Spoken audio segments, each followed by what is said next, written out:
45. Kemudian beberapa minggu sudah, ini Dr. Zainuddin, doktor saya, Dr. Zainuddin tak ada ya. Dr. Zainuddin beritahu saya tadi, dia kata neighbor dia, Datuk Selamat 4 lebih kurang, dia punya Honda CR-V dalam compound orang curi. Ini lagi hebat tuan, ada GPS tu Honda, dia punya CR-V, GPS tak GPS pun melayan juga ya. Kemudian kes ragut snatch thief sering berlaku di Taman Tun ya.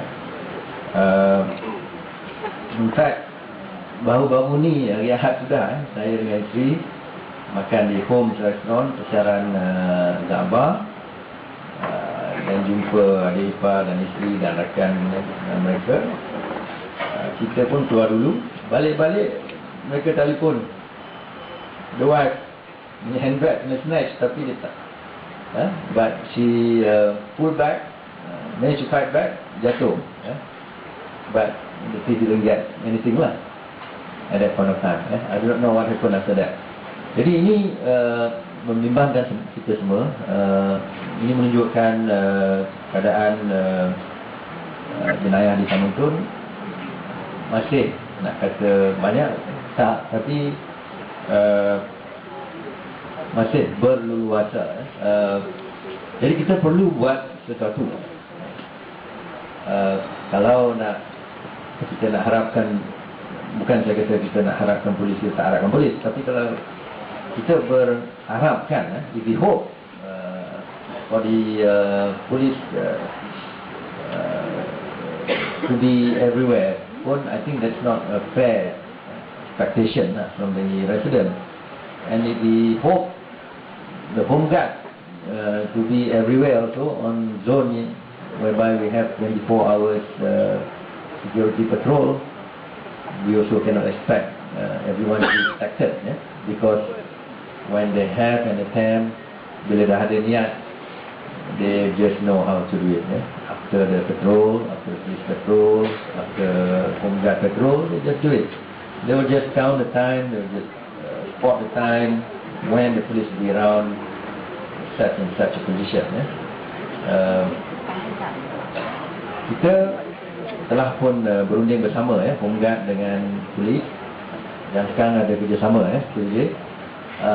Setiap hari home guard ada liaison with the police of PPDI Ini bermakna there's no duplication maknanya patutnya kawasan kita lagi selamat, tapi malangnya kawasan komersial kita mesti ingat yang kita ada home guard ni kawasan perumahan kawasan komersial tidak termasuk dalam home guard patrol Jadi ini pun tuan, kita kena berusaha, kita kena berbincang sesuatu untuk mengatasi masalah ini. Satu lagi, ada juga penjenayah yang datang dekat Zabah area, I believe. Dia datang, dia pecahkan kereta, curi radio dan sebagainya. Ada juga. Jadi mungkin Tuan OCPD, saya tengok list dia panjang, akan ceritakan satu persatu, curi motosikal dan sebagainya.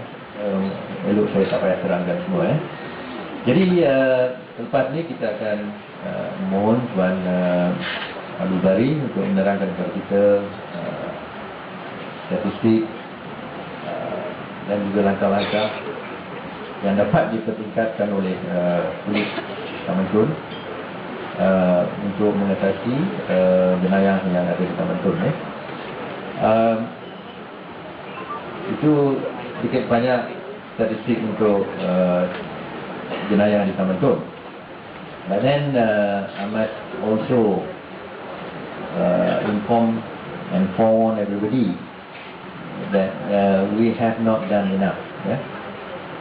I'm telling all of us, we have not done enough.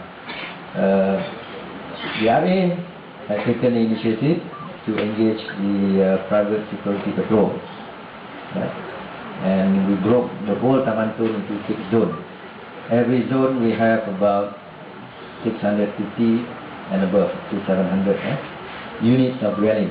Kondo tak termasuk. Sebab dalam Taman Tun mengikut banci BDKL terdahulu ada 5,005 unit rumah, teres, semidi dan banglo.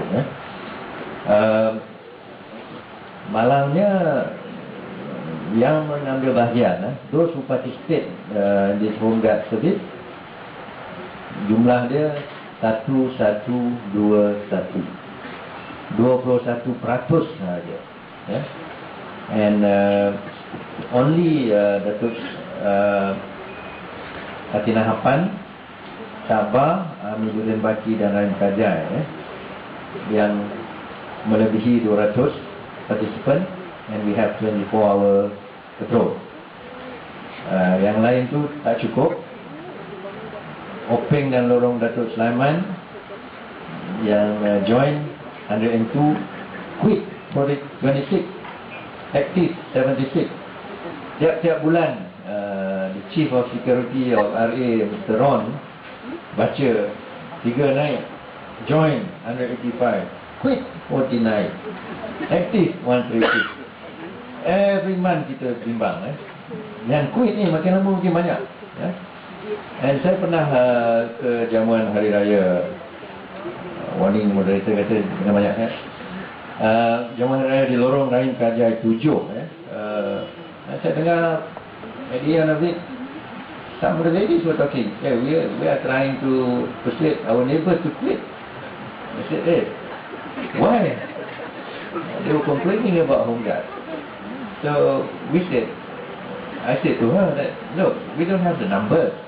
If you can get all your neighbors to join back and get all and everybody within your row to participate, and if you can get, tak payah 80%, if you can get 50% of the whole Taman Tun, I think that's quite an achievement.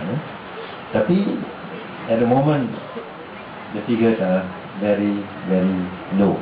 But of course we do appreciate those who have joined, and we thank you all very much to provide us the support and for showing very concern about the security aspect of Taman Tun. And I hope every month from now on we have quite a number or significant number of residents joining the home guard service. Jadi sedikit banyak itu saja yang saya nak terangkan. And meaning we have to work together. We have to do our part, and we have done our part, but still not enough, by engaging private security patrol. And then we have to do our part also to take sufficient action in terms of crime prevention. I have invited somebody from Malaysia Crime Prevention Foundation. Ada? Tak ada? I was told he's coming, the administrator, the one who took over Major Chung, tapi mungkin tak dapat datang. Jadi kita perlu buat sesuatu, berusaha untuk mengurangkan jenayah di Taman Tun bersama-sama. Bukan seperti yang berlaku di satu kawasan, satu row tu seorang saja join, dan neighbor cakap tak yang join tu, you pay lah. I enjoy also, they patrol my area. I think we don't like that, we don't admire that kind of residents within Taman Tun. And we hope if this happens to you, please tell him or her some good words about the benefit that we can get from home guard private security patrol. Jadi itu saja. Saya harap at the end of this forum, pukul 11 kita dapat rumuskan sesuatu, mungkin tak drastik, tapi something yang kita boleh buat bersama untuk mengatasi jenayah di Taman Tun. Terima kasih.